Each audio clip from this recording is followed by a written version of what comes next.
State first ఎంత అయి ఉంటుంది ఎంపీసీ? 992 కదా నీకు? ఎంత అయి ఉంటుంది? 992.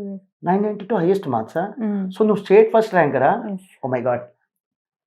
అసలు నాకు చాలా థ్రిల్లింగ్‌గా ఉంది. నేను ఇంకా నువ్వు స్టేట్ టాపర్ అనుకున్నాను.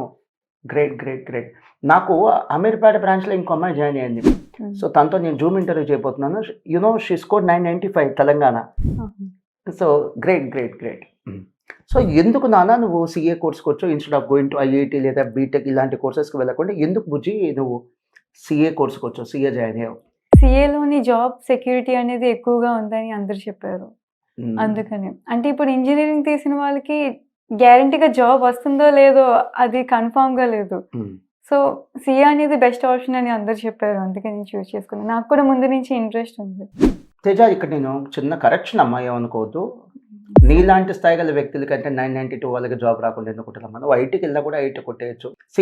ఈజీ అయితే కాదు, అంటే టఫ్ అయితే కాదు, అలానే ఈజీ కూడా కాదు. నీకు ఐఐటీ అనేది ఇంపాసిబుల్ ఏం కాదు, అలానే ఈజీగా కూడా రాదు. But certainly achievable. ఐఐటీ కొట్టేయగలవు, ఐఐటీ పాస్ అయితే జాబ్ కూడా ఉంది కదా గ్యారంటీగా. నువ్వేం బీటెక్ కెపాసిటీ స్టూడెంట్ ఏం కాదు కదా.